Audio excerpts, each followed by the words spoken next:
Warning, this video is for educational and documentary purposes only. No video produced by this channel is meant to glorify or support any illegal activity. This channel covers events that may include topics involving violence and illegal substances. Viewer discretion advised. They always got something to say about you being the police. What's this situation they talking about? You went to jail for 4 homicides and... Yeah. You went to jail for 4 homicides and... Yeah. Welcome back to another episode of Tru-Street TV, where we cover everything street related. Hit that like, subscribe, and notification bell, and let's get right into it. Today's story brings us back to Milwaukee, Wisconsin, a city known for its sports teams and being one of the drunkest cities in the country. It's also known on a street level for its deep drug dealing culture, as we talked about in previous episodes. You can tell on my face, all I wanna do is trap, all I wanna do is smack, all I wanna do is crack. And just like in any other city where there's a D-boy, there's also a Jack boy. From one perspective, you have a guy investing and flipping his money, working his way up to the next level. And on the other hand, you have another guy sitting around, probably not as smart as the hustler, waiting on his opportunity to rob his way to prosperity. All these FreeGrams got me flashing free racks. This brings us to the man we're here to talk about today, 32-year-old Marvin Sanders, also known as FreeGrams Lil Boo.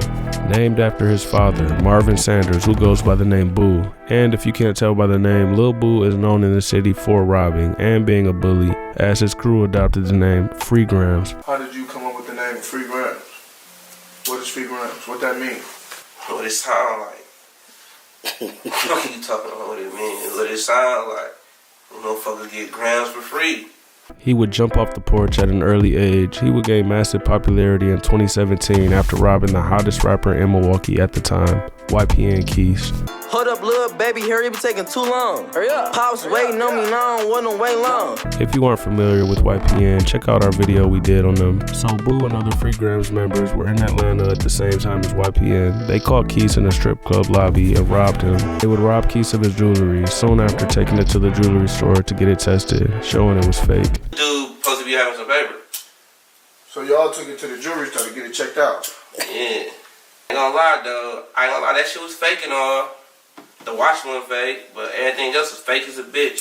The FreeGram members planned on taking full advantage of this opportunity and dropped a music video dissing YPN, hoping to make a music career off of this.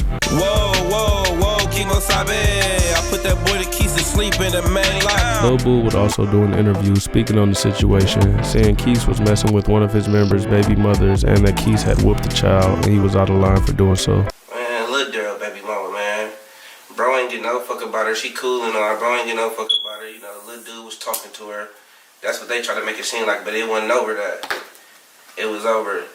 Dude putting his hands on bro's son. Keys would instantly respond to this diss, calling Lil Boo a snitch. He would release the song Dear Officer Sanders. You a robber and you turn into a witness. In the song, Keys mentioned Free Tay. They gave him 3 life sentences. Free that nigga Tay, gave him 3 life sentences. Free that nigga Tay, gave him 3 life sentences. Oh, look. This brings us to 36-year-old Dante Rousey, the man Keys was referring to in the diss song. Way back in December of 2011, Lil Boo, Dante, and 2 other men from Milwaukee named Irvin Hale and Israel Gatlin all went to a local coffee shop on 45th and Lisbon. Lil Boo entered the restaurant to order his food when he spotted a man named Joseph Macbeth inside wearing Cartier glasses, an expensive pair of designer glasses popular in Detroit and Milwaukee.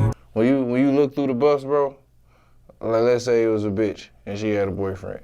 When you put the buffs on, no boyfriend. Being a jack boy, Lil Boo couldn't resist this opportunity to get some easy money and went back to the car to tell the others. This would cause Hale to wait outside of the shop to rob Macbeth as he came out. He waited for him to get into his car before approaching the passenger window asking for a lighter.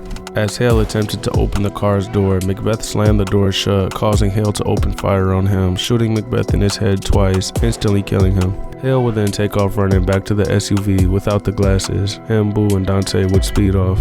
The other man they were with, Israel Gatlin, was spotted on video and identified. He was arrested 13 days later. Dante, now realizing Gatlin was probably cooperating, would set up a meeting to decide what to do. At this meeting was a friend by the name Emmanuel Carter. They figured Gatlin had already told police Hale was the shooter, and now Dante feared Hale would start cooperating as well.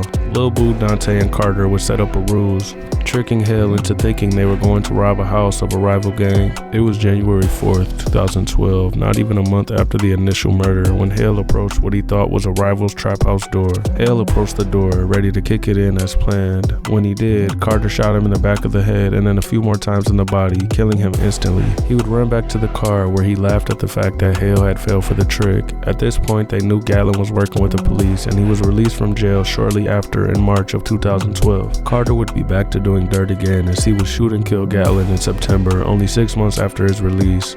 Dante, Lil Boo, and Carter are now the only living people connected to these serious crimes. And Dante would once again, out of fear of being told on, would set up a fake drug deal in September 2013. When Dante and Carter pulled up and Carter exited the car, a shooter emerged from a gangway shooting at Carter. Carter would run off, attempting to run back to the car, but Dante would speed off, leaving Carter running for his life. The shooter would hit him in the back, instantly paralyzing him. As he laid on the floor, the shooter attempted to finish him off, but the gun jammed. So he pistol whipped him instead, knocking out some of his teeth, and then ran off. 2 years later, in October of 2015, Milwaukee police would get enough evidence to charge Carter, Dante, and Lil Boo for these crimes. Carter and Lil Boo would blame it on Dante, saying he orchestrated all of the killings, and that he was the mastermind behind all of these crimes. Carter and Lil Boo would both receive very lenient sentences in exchange for their testimony against Dante. These two testifying would be the key factor in finding Dante guilty of felony murder for the Macbeth killing, 2 counts of first-degree intentional homicide for the deaths of Hale and Gatlin, first-degree reckless injury, and attempted homicide for the shooting that left Carter paralyzed. Dante would be given 2 life sentences along with 55 years in prison for these charges. Carter would be given 12 years in prison for the 2 murders, which is crazy if you think about it, because Dante isn't accused of pulling the trigger in any of these cases, but got the most time by far. It is unknown how much time Lil Boo was given, as his case is sealed, something common when somebody cooperates with the prosecutor.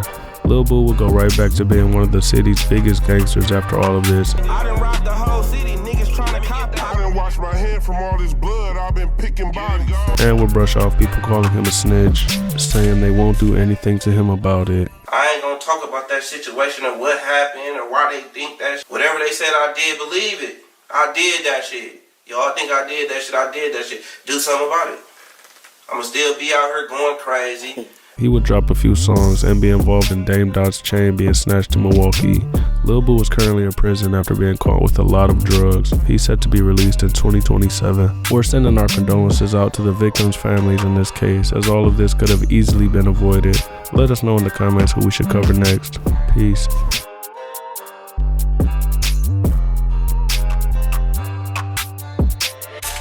What does in the dark comes to the light.